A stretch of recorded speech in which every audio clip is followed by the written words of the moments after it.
你知唔知而家到咗禮拜六、禮拜日，香港嘅條街好似空城計咁，反而深圳嘅口岸就逼到水泄不通。好多人問，點解我哋香港人寧願山長水遠，搭成個鐘頭車，甚至要排成個鐘頭隊過關，都要北上飲茶？係咪真係因為平？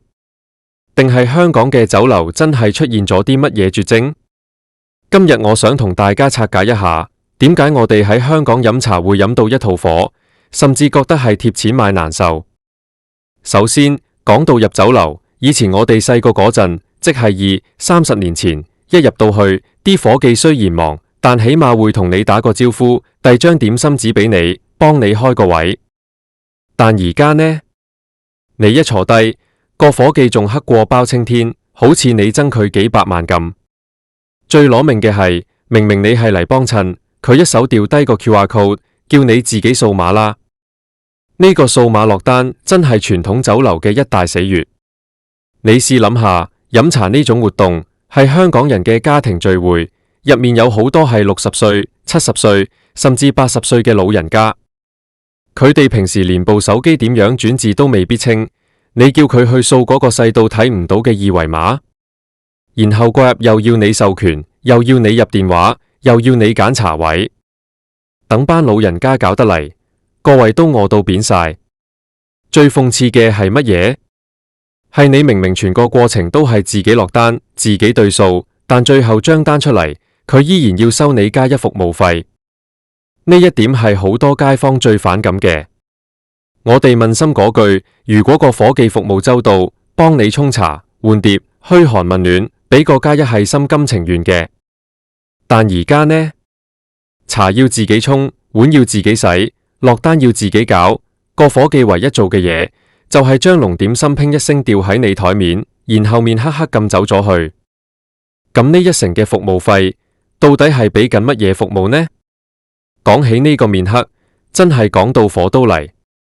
我唔知大家有冇試過，你想叫個伙計攞個辣椒油，或者攞多個空碗，你舉手舉咗5分鐘，佢哋係可以扮睇你唔到嘅。佢哋會喺你面前行過，對眼係直視前方，就好似加咗濾鏡咁過濾咗所有客人嘅信號。好不容易捉到一個，佢仲會好唔耐煩咁同你講，等陣啦，好忙啊。呢種態度喺而家呢個2026年代真係好難想象。我哋明白香港做餐飲好辛苦，人工唔算高，工時長，壓力大。但問題係消費者都係辛苦揾錢，點解我出錢買嘢食，仲要睇你面色？相比之下，點解咁多人北上？因為喺深圳或者廣州嘅酒樓，人哋嘅伙計係會跑過嚟服務你，雖然可能係程式化嘅禮貌，但起碼你唔會覺得自己係個乞兒，求緊佢俾嘢你食。香港酒樓嘅另一個死穴就係個逼字，為咗賺到盡，台同台之間嘅距離窄到連行個人都難。你喺度食緊蝦餃，隔籬嗰台阿叔講嘢啲口水花可能已經飛咗入你個碗度。以前嘅酒樓有一種人情味，係大家雖然逼，但有一種熱鬧嘅氛圍。但而家呢，係一種壓抑。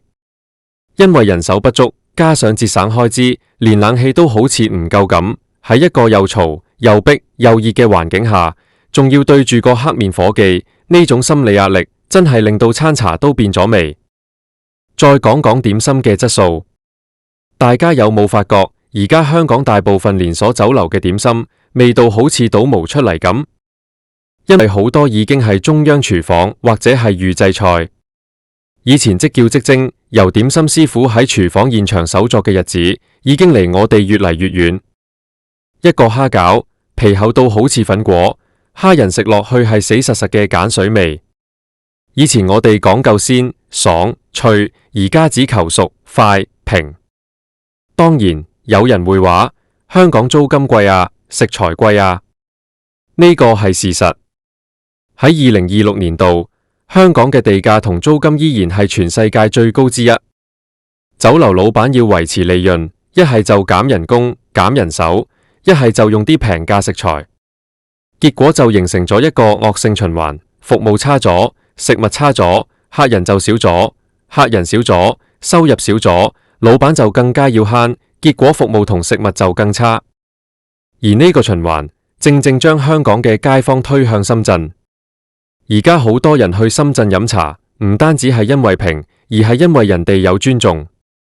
你入到去，環境寬敞，有裝修，伙計有笑容，仲有點心紙可以慢慢畫。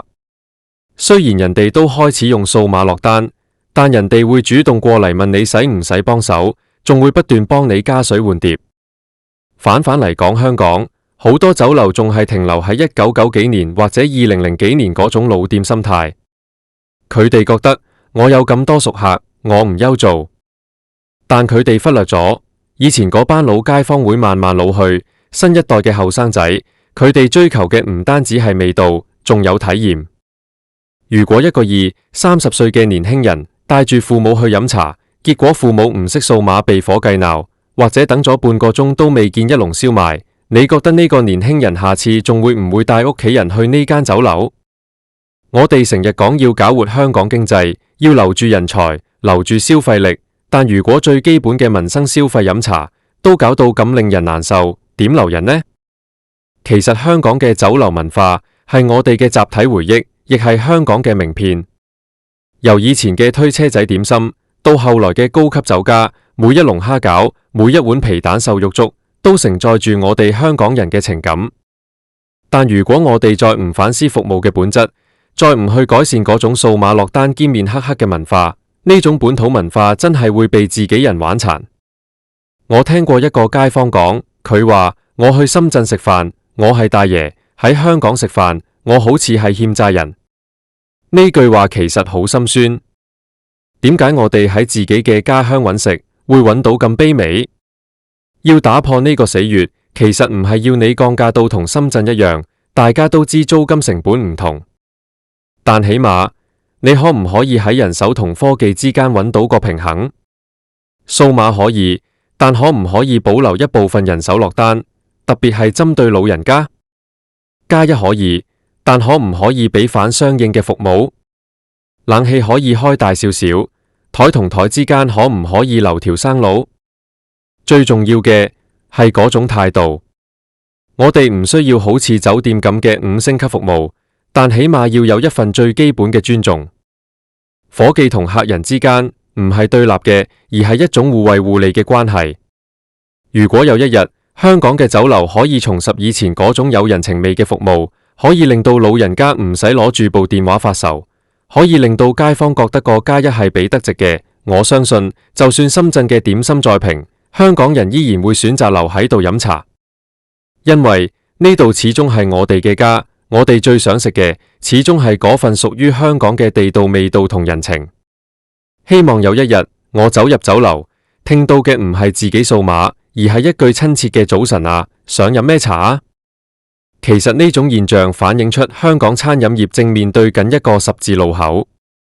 過去20-30年，我哋習慣咗快速效率，乜都講求快，最好你30分鐘食完就走，騰返個位出嚟做下一轉。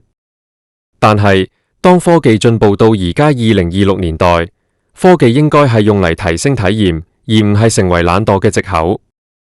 我見過好多老人家，佢哋去飲茶其實係為咗同朋友傾下偈，消磨下時間。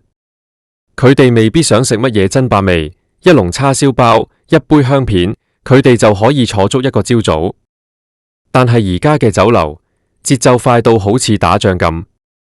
伙計收碗嘅速度快過賽車，你個叉燒包仲有半啖，佢已經埋嚟想收你個籠。呢種趕客式嘅服務，令到飲茶呢種本來應該係悠閒嘅活動，變成咗一種任務。仲有啊，講到個 QR code 落單，好多酒樓為咗慳成本，連實體點心紙都印少咗，甚至唔印。你問佢拎張紙，佢會叫你自己手機睇啦。但係個手機熒幕咁細，啲字又密密麻麻，好多點心相片同實物完全唔符。最麻煩嘅係有啲 app 寫得好差，揀完一大輪，最後話你過咗時，要重新揀過。呢種挫敗感，對於好多唔熟悉科技嘅人嚟講，簡直係一種侮辱。而且科技化應該帶嚟精準，但偏偏喺呢啲黑面酒樓入面，科技出錯嘅機率依然好高。你掃咗碼落咗單，等咗9個字都未嚟，你捉住個伙計問，佢會話系統入面冇你張單喎，你自己有冇冚確定啊？嗰種語氣係先入為主，覺得係你客人出錯，而唔係佢哋系統有問題。我哋對比一下北上嘅體驗，雖然大陸都係全數碼，但人哋個系統做得好流暢，而且人手充足。如果你唔識搞，伙計會好主動咁攞部平板電腦過嚟幫你落，甚至人哋連水都幫你斟埋。香港呢？伙計係喺你面前行過路過，佢哋好似有一種特異功能，可以將視線自動避開所有舉手嘅客人。有人會講，香港人工貴嘛？係，香港最低工資由以前嗰幾十蚊升到而家咁嘅水平。老闆會話，我請唔到人啊，請返嚟嗰啲都係大爺啊。呢個又係另一個問題，就係人手老化同斷層。而家肯入酒樓做伙計嘅，好多都已經係50歲、60歲嘅人，佢哋自己都做咗幾十年，做得好攰，好厭倦。而年輕一代寧願去送外賣或者去文青咖啡做，都唔願意入酒樓呢種又熱又雜又辛苦嘅環境。但係老闆們有冇諗過，如果你嘅管理模式仲係停留在高壓、粗魯、低效，點樣可以吸引到新人入行？如果你嘅酒樓只係想壓榨最後一點利潤，而唔係諗住點樣永續經營，咁最後嘅結果就係大家一齊攬炒。所以點解街坊話係貼錢買難受？因為我哋俾咗相應嘅價錢，但得到嘅係一星級都冇嘅待遇。喺香港飲餐茶，閒閒地每人要100幾十蚊，加埋個加一，加埋個茶位費，加埋可能仲有洗碗費之類嘅雜費，最後出嚟嘅體驗係要受氣，呢個先係最致命傷。香港人好現實，亦好理智。我哋可以忍受貴，但唔可以忍受貴得嚟無道理。